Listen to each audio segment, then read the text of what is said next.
This is the 8th generation Sentra, brand new for 2020, and in the several decades and more than 6 million Sentras sold over the years, what we're seeing here is yet another example of an automaker throwing everything they've got into a package price for the sweet spot in the market. And that's where shoppers are looking to spend somewhere between about $20,000 and $30,000. By the numbers, for that money you're more likely to be shopping for a crossover, but if you want something more spirited to drive, more personal, and less generic to look at, you might find a good old-fashioned sedan like this one will do you just fine. And if that's the case, then this one is batting its chiseled eyelashes in your direction. What a face on this thing. It's like an angry little Maxima, and my camera just loved it. Remember when Sentra used to be a small car? Well, not anymore. In fact, this one is 2 inches wider and 2 inches lower than its predecessor, helping enable generous onboard space. Up front, at 5'10", it's sufficiently roomy in all directions. Behind myself, no issue either. And actually, that is some very good rear seat legroom. This is a perfectly good back seat for longer drives, even if you're a grown-up.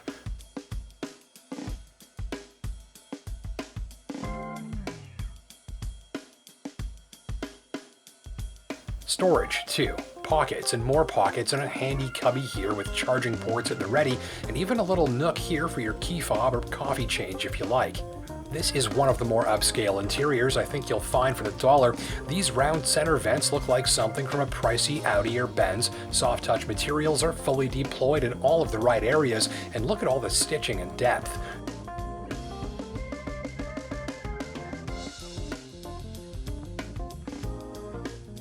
So an interior that really leaves you feeling like you're getting your money's worth on how it looks and feels, I think, and that's backed up by the equipment too. Android Auto, Apple CarPlay, automatic multi-zone climate control, push-button start, radar cruise, collision alert. This tester included an array of outward-looking hazard detection technology, like blind spot monitoring, lane departure alert, and it can even detect incoming traffic as you back up. Now, before long, this sort of tech will all be about as standard as power windows, and today, it's great to see it rolling out more steadily at lower prices than ever. And if this is your first car with some of these features, you'll probably appreciate how easy the various systems are to turn on and off to taste as you learn them. Elsewhere, everything's pretty logically laid out, easy to find, approachable, and easy to use. The central touchscreen system looks good, operates easily, and is simple to navigate before long, or connect your phone and you've got key functions upscaled into the main screen with full voice command functionality using the dialogue you're already used to.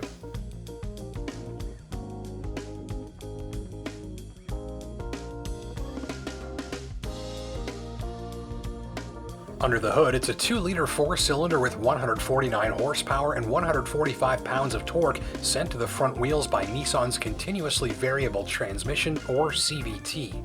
This works just like a regular automatic, but with no gears to shift, it does improve the drive, smoother, quicker, and more responsive.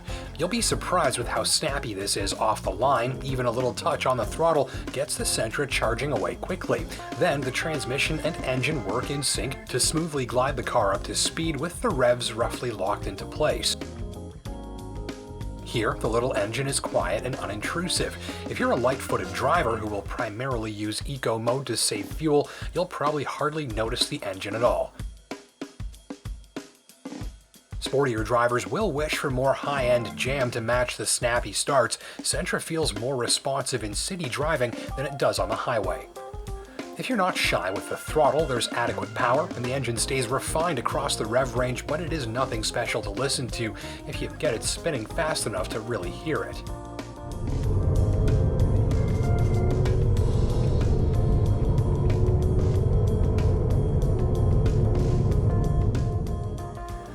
Though this type of transmission has no gears, you'd hardly ever know. Trick programming means it operates like a very responsive automatic most of the time, kicking down and shifting up and boosting performance and mileage in the process, and it's very smooth about it.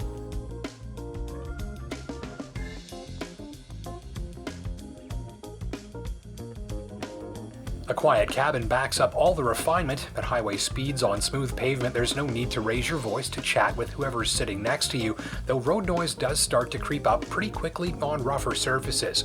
On my watch, that made Sentra most impressive as a highway cruiser where noise levels are concerned. But no complaints about the ride. In fact, that's probably Sentra's most valuable asset. It feels and rides bigger and pricier, especially on the highway. Smoother body motions and a more dense and solid feel than I usually expect for the dollar. The suspension feels nicely sorted and fine-tuned, and from that basis, they've even added some slick technology that uses very precise and strategic application of single-wheel braking to help smooth out the body motions of the car. That is to say, the brakes help make the ride more comfortable more of the time.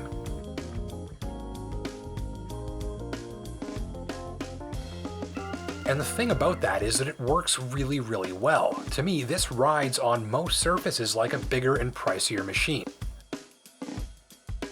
On ride and handling overall, I'd say this sits somewhere between the slightly stiffer and sportier Mazda 3 and the softer and more comfortable but less exciting to drive Toyota Corolla.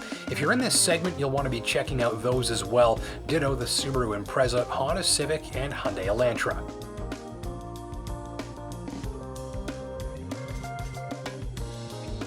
Even the brakes are precise and feel nice at the pedal and perform eagerly, and they're easy to work smoothly.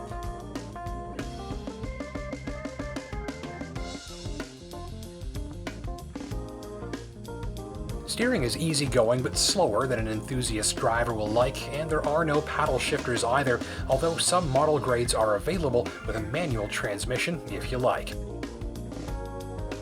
Gripes: the comfy seats are made out of this special type of fabric that literally everything sticks to. Half of my dog is in this car, and he never even came for a ride. You'll want to keep a lint roller nearby if you're a bit of a neat freak like me. Also, square cup holders are fine for square drinks. Most of mine are round, yours too, probably, so these are a strange thing in such an otherwise well-done cabin.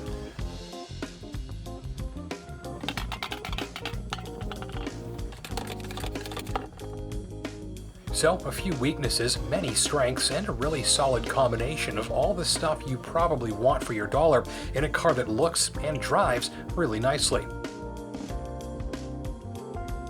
Well, thank you for watching. My name is Justin Pritchard. Until next time, take care and drive safe, and we'll see you in the next video.